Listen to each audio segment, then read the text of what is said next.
love reading the dictionary, as I'm a huge nerd. I love learning new words, rediscovering old ones. I once read a book entirely in German, and I don't speak German. And it was a good book. I like to take words apart and find hidden treasures inside. Oh, good, it happened. We intended to make this happen. Okay, so let me see if I can make you go. Oh yeah, so the hidden words part. Look what I found in my name. Just the other day. I know, it's like little hidden messages. So when I was in first grade, Miss Shepherd challenged us to see how many words we could make using the word transportation. When I get nervous, I still do this. I love seeing how many words I can make with this word. And I think that's the day wordplay became sport for me. And also I can't play other sports. So I was a really intense kid. I suffered from a lot of tension. And I didn't get the attention I needed to treat it. I had my first panic attack in Miss Shepherd's class too. But I wasn't diagnosed with anxiety until my mid-20s. Until that point, my intention was getting through each day, wearing a real heavy backpack with fear and anxiety and self-doubt, and that was hard work. But reading and writing lightened that load for me. I discovered theater. I escaped into the words and the worlds of Shakespeare and Tom Stoppard and Neil Simon. The highlight of my college years at Wake Forest was writing and performing in the comedy troupe called the Lilting Banshees, which we named from a CD we found in the control room in the theater. I discovered there that my favorite words are the words that make us laugh. And that made my backpack feel a lot lighter, like it was full of feathers or cotton candy. So, in reflecting on my love of words, I looked back at my childhood and thought about how my upbringing was a lot weirder than I thought at the time. Of course, that's true for a lot of us. We don't have perspective on it until later. But my dad's family ran a department store called Thalhimer's. And my own name, Elizabeth Thalhimer, got a lot of attention, for better or for worse. In Richmond, anyway. I often felt like I was living in a weird movie of my own life, that the Thalhimer story was somehow telling me. My mother's family, on the other hand, was full of humble Southern characters, very middle-class stories. Her mother, whom I called Mimi, she also carried a heavy backpack, fear, anxiety, and other heavy stuff that we never knew about. But she always had a stack of books beside her reading chair, always, as tall as the chair. She was from a small town in Georgia, and it made her feel suffocated, and books were basically her way out. When my sisters and I were very young, she read to us all the time. She was also the volunteer book buyer at the Virginia Museum, so she would bring home books, the best books. She also encouraged us to write our own stories, and I did, a lot. So when I was in 4th grade, I wrote the Creaky House Mystery. It was great, it was really good. I won the book contest. And as the prize, I got to invite a guest to have lunch with me on the stage, and I invited Mimi. We ate cherry pie, and I gave an acceptance speech that nobody heard because we were in a school cafeteria. But at the very end, and this is really funny, I found this. You can't really see it, but at the very end it says, I intend to write many more books and someday become a famous author. Thank you. That was 1985. And I guess I set an intention around age 9. But my real dream at that age was to become the first female president of Thalhimer's, our family store. That's what I really wanted. I really wanted to prove to my grandfather that a woman could do it just as good as any man. And I never got that chance because it closed when I was 16 and I was just about to start my first job there. So what I realized years later was that I wasn't meant to run the store. What I was meant to do was tell the story. So I worked on the book for about 12 years, doing other things, getting a graduate degree, working in New York, and I turned history into her story.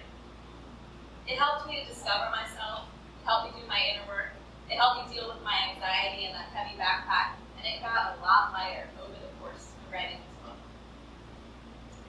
So for the book launch, I intended to have the biggest reunion of Thalhimer's employees since the store closed.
didn't really want to know what I wanted to be when I grew up. After college, I wasn't really aware of any intentions other than finding a job, finding a boyfriend, and having brunch with friends. I found an apartment in New York, thought I wanted to work in television or become an actress. I got headshots, I kept them under my bed. I got an internship with an animation company, which actually did turn into my first job. And then I was on a train to Richmond and sat next to this guy and was like, what do you do? And he said, I'm a naming consultant. And of course I was like, what the heck is that? And he said, I name products and companies. Here, let me show you. And he opened up his laptop and he started going through a presentation. He was working on naming a car. I now realize he really shouldn't have done that. But it was really cool. And I couldn't believe he got paid to put words on things. He even got to make up words for a living. So we talked the whole 6 hours. And by the end of it, he gave me his card and he was like, when you get back to New York, give me a call. And so I did. And he ended up hiring me. He actually hired me twice because he worked at Future Brand and then Landor. And at Landor, when he hired me, I was hired to replace this guy, Thalhimer Smartt, who was leaving to work in PR. So the first thing I said to him, this is true, was, that's not real smart, spell your name wrong, Mr. Smart. But the joke's on me because now my name is Mrs. Smart. So, he's still here. So this speaking engagement gave me a chance to really think about what is naming. It's basically a high-stakes word game. The goal is to encapsulate one or two really powerful messages in a single word or two in a meaningful way that inspires people to take some kind of action. It also has to be trademarkable or otherwise legally protected and clear of linguistic or cultural issues in the relevant countries. But the toughest challenge of all is always agreeing on a name. Considering how hard it is for a group of people to pick where to go to lunch, it's a miracle that this ever works.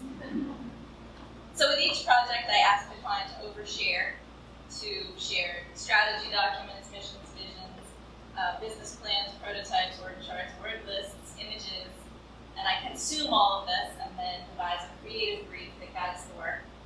So the names can always be held up to the strategic criteria, making it a little less subjective. So I make a list of springboards, which are basically creative directions that kind of get me going, and sometimes select 3 or 4 out of those to be creative categories that limit the exploration. And then comes my favorite part. I turn on the naming faucet and generate hundreds of names. They wake me up at night, they bother me in the shower, they slip into conversations, they delight me, they make me laugh, they surprise me.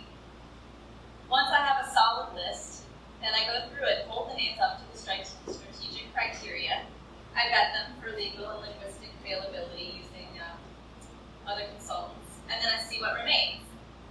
About half the names usually fall off the list, but the ones that do their job best are the ones that I show to the client. And then that hardest part happens where we all have to make decisions. And that's the subjective part too. I actually had a client once tell me he couldn't use that name for his company because it reminded him of an ex-girlfriend. And I had to remind him of the strategic criteria. So about 90% of the time, this process works, and 10%, something happens and the whole thing goes awry, or it just never comes to fruition because maybe it wasn't meant to be. Maybe the intention wasn't clear from the get-go.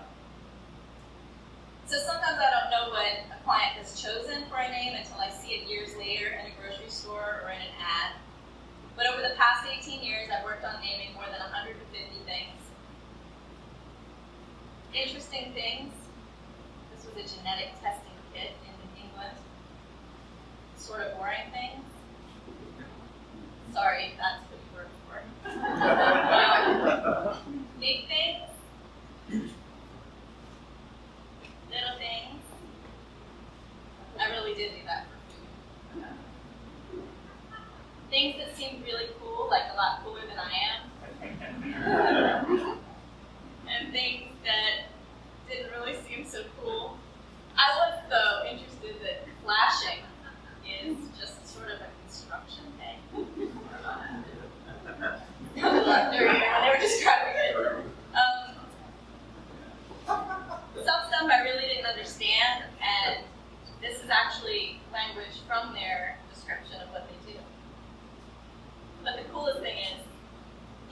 make symmetrical, to the millimeter, plastic molds for things like yachts that are raced in, what's the big race?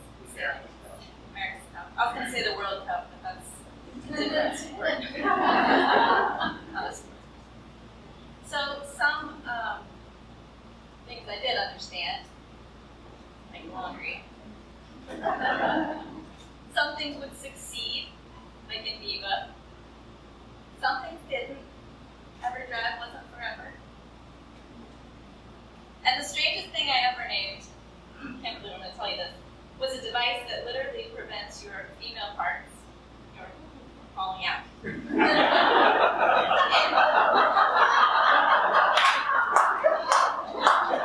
So I was on a download call with physicians and very high up executives, and they described this product to me, and then asked at the end if I had any questions. And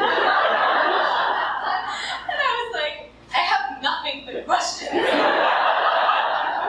I didn't know that could happen. So that day, I went out with my best friend and did something that you should never do as a naming consultant, and that is I told her about the project, and we had so much fun coming up with names. And our favorite was Cervixidin.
So I started wondering what else I could do.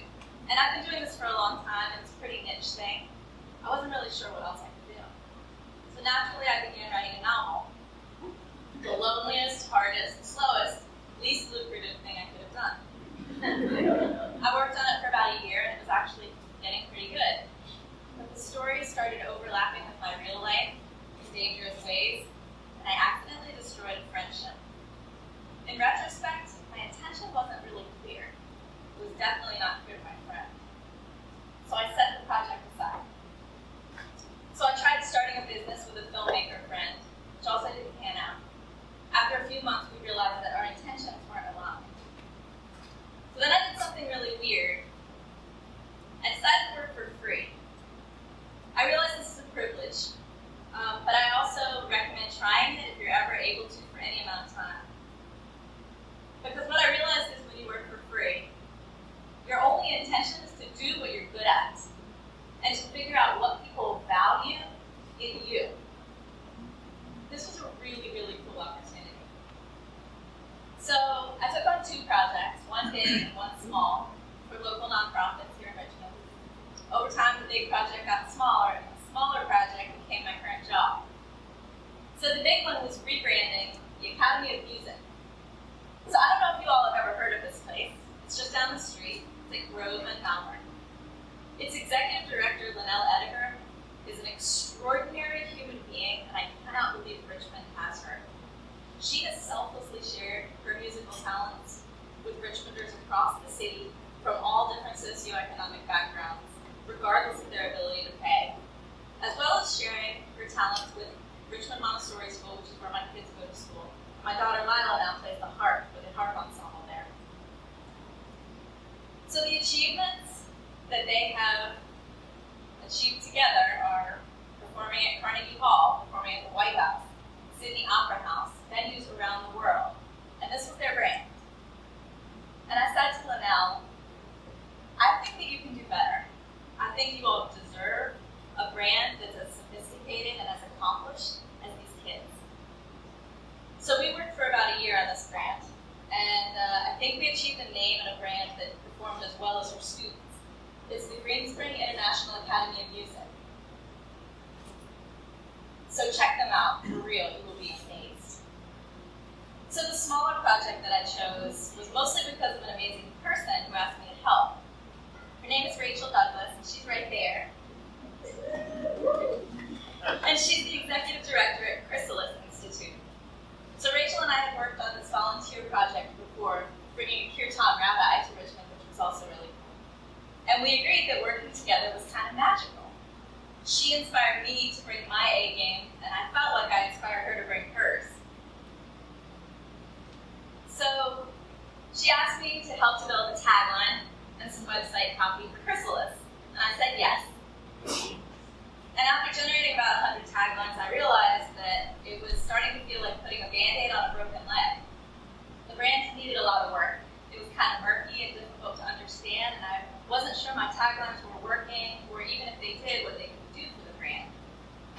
So it seemed like rewriting the whole website was kind of a big task, and I wasn't sure I could do it justice. So I actually ended up turning that part down. A few months later, Rachel emailed to see if I knew of anyone who could come take the place of their marketing guy who was leaving. And I had an idea. Fortunately, they liked it, and now I'm the brand storyteller at Chrysalis, working with Rachel every day. So I'm really excited because this is a 24-year-old center here in Richmond that does the inner work of mind and spirit. They have an incredibly rich faculty, wonderful programs, and I can't wait to see how this brand can grow to access more people, because basically our full goal, the whole reason for existence, is a wiser and more compassionate Richmond. And I don't know anyone.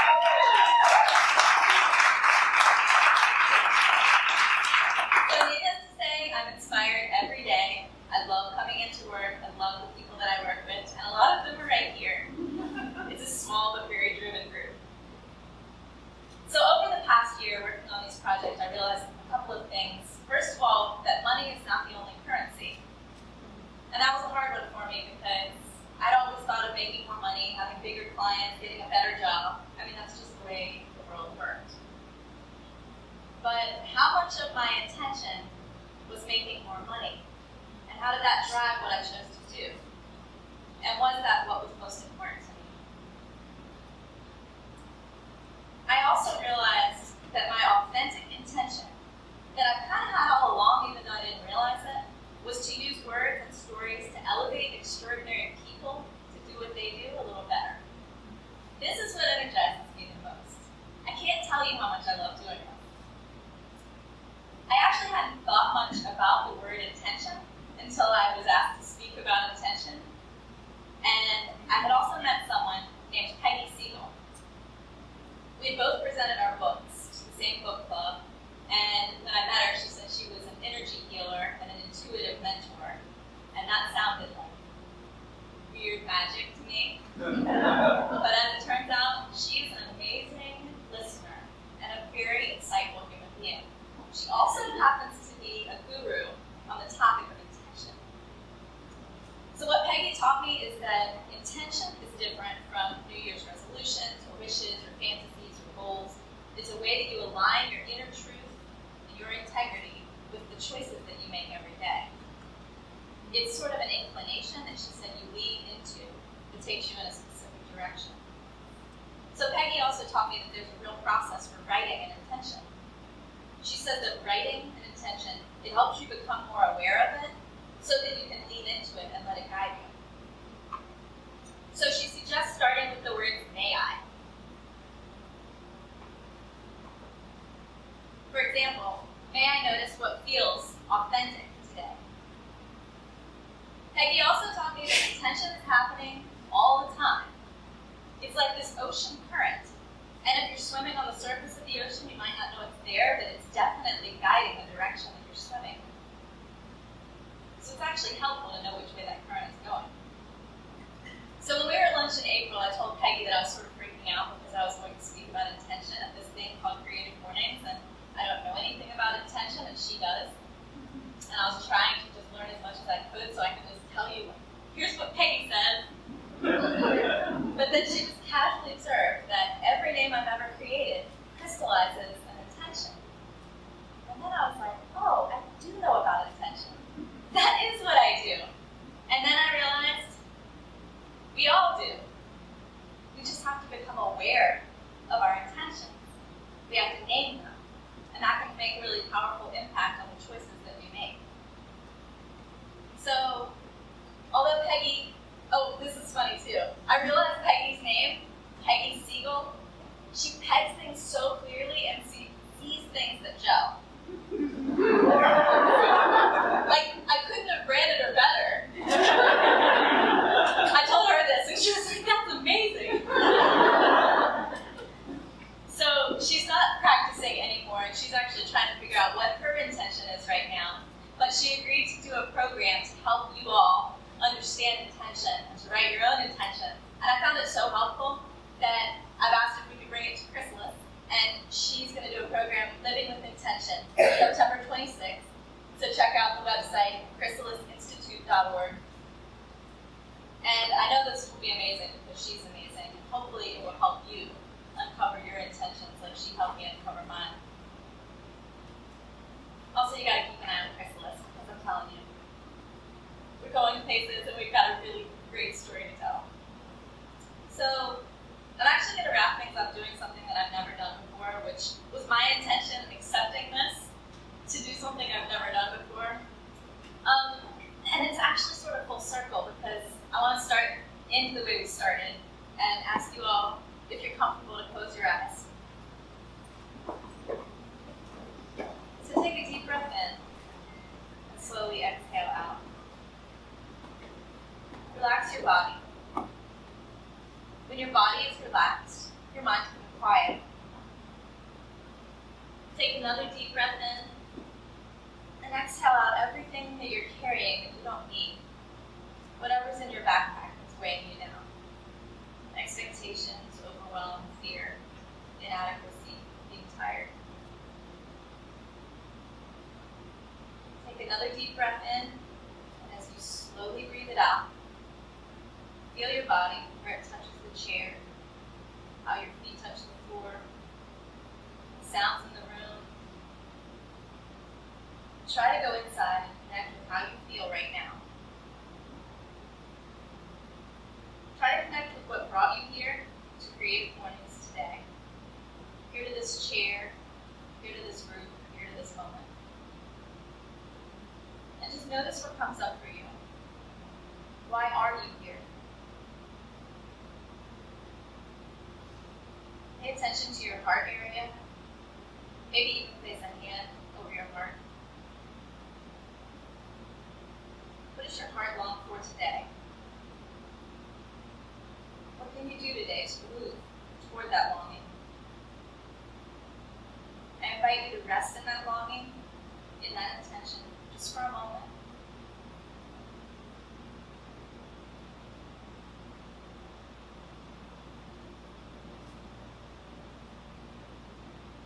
See if you can actually boil that down, that longing, into a single word. There's no right answer. Just focus on the word for just a moment.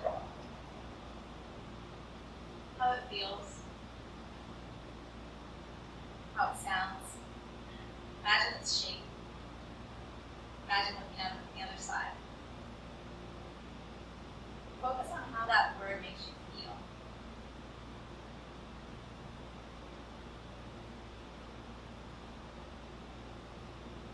Take one more deep breath. Let it go. Now I invite you to open your eyes and write down that word, text it to yourself, and think about it throughout the day. Think about any words that help you recall what that longing was.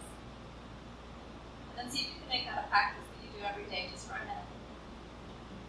And I have to tell you, I didn't expect this, but as I looked out at all of you all with your eyes closed, I felt like I could see little words floating above you. It's really powerful that we all have certain things that resonate with us and that drive us.